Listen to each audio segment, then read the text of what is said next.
You really think it's ready, Izzy? Only one way to find out. Hey, why does Zoe get to drive and not me? Because she has, feet. Oh, I curse my maker. All right, Zoe, now let's start it up.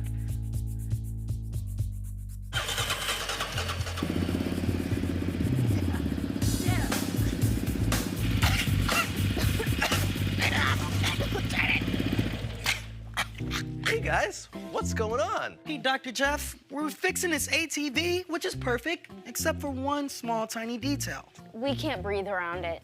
Let me drive. I'm a robot. I don't need to breathe. Well, us people do. Have you guys tried a renewable energy source?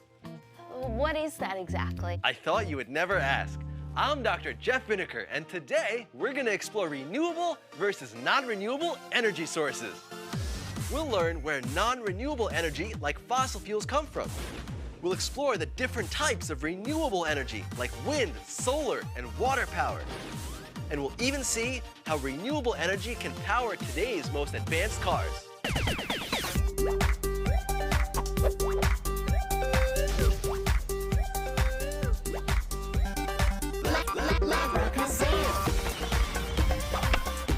With Dr. Jeff.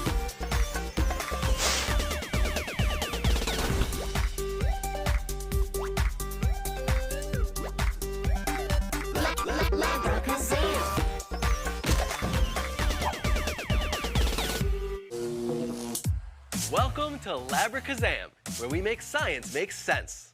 Hey, Dr. Jeff, when you mentioned renewable energy, you weren't talking about gasoline you get at the gas station, right? Right. Gasoline is a fossil fuel, just like coal and natural gas. There's a chance that we could run out of them. I've heard of fossils before. Is fossil fuel really made from dead dinosaurs? Actually, it kind of is. A fossil is the remains of prehistoric life, but not just dinosaurs. Rather, fossil fuels are made from all kinds of plants and animals that lived millions of years ago. So how did dead plants and animals turn into fossil fuels? Non-renewable energy sources like fossil fuels were formed millions of years ago from plants and animals. These living things died and over time became covered in mud and rock deep in the earth.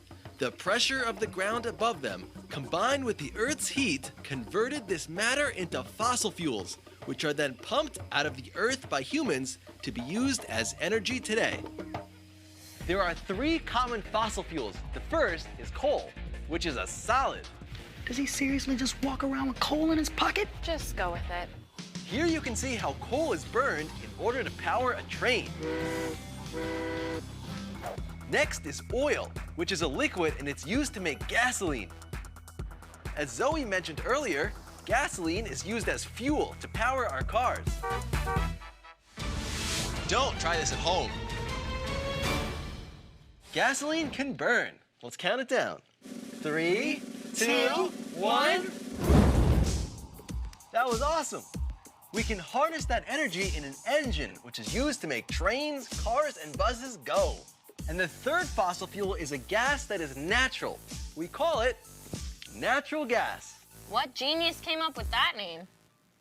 Natural gas, most commonly methane, is what we use to heat our homes and power our stoves. It's extremely flammable. This balloon here is filled with natural gas.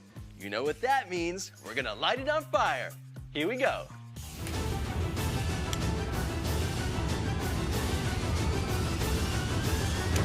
Whoa! Now that's what I call flammable. He really likes to light things on fire, doesn't he? Fossil fuels are used because they're relatively cheap and were abundant in the past. They're what we call non-renewable. That means it takes millions of years to replace them. Which means eventually we'll run out. Exactly. Which is why scientists have been working on an alternative called renewable energy. Those are sources like wind, water, sunlight, and geothermal energy, which is energy from Earth's heat. To demonstrate, let's break it down.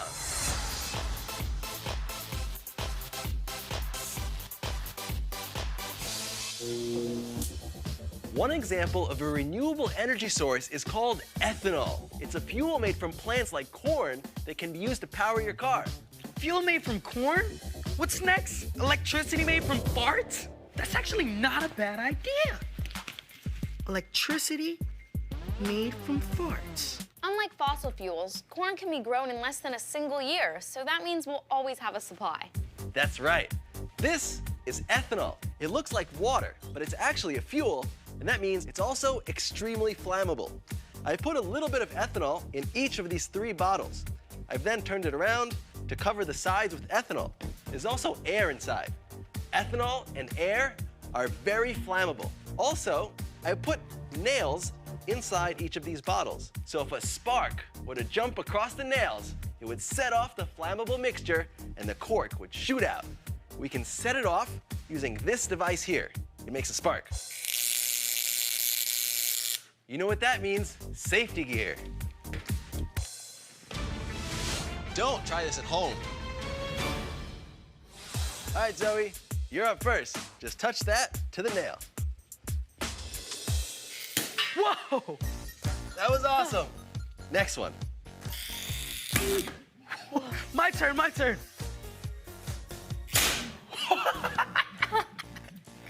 Man, I'll never have to open a pickle jar again. Do we have something bigger? Funny you should ask. How about this one? You know what they say, go big or go home. Here we go.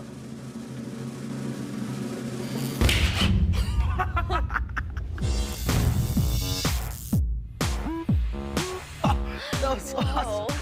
That was pretty cool. The plastic container is actually a model of how a car engine works. A controlled explosion inside the engine pushes the piston up, just like the cork gets pushed up. Do you think that one day we'll all be driving cars that use renewable energy like ethanol? That's the idea, but not just ethanol.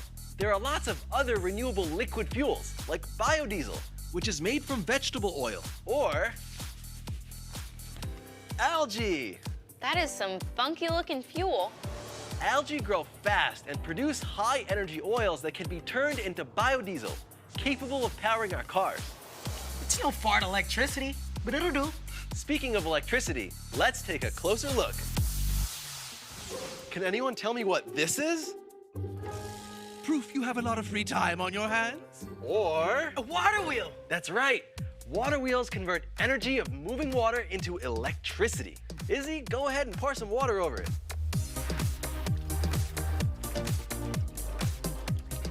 Awesome. When flowing water turns the wheel, It powers the generator. Labracazam! For more examples of renewable energy in the world, Let's check out some real world science.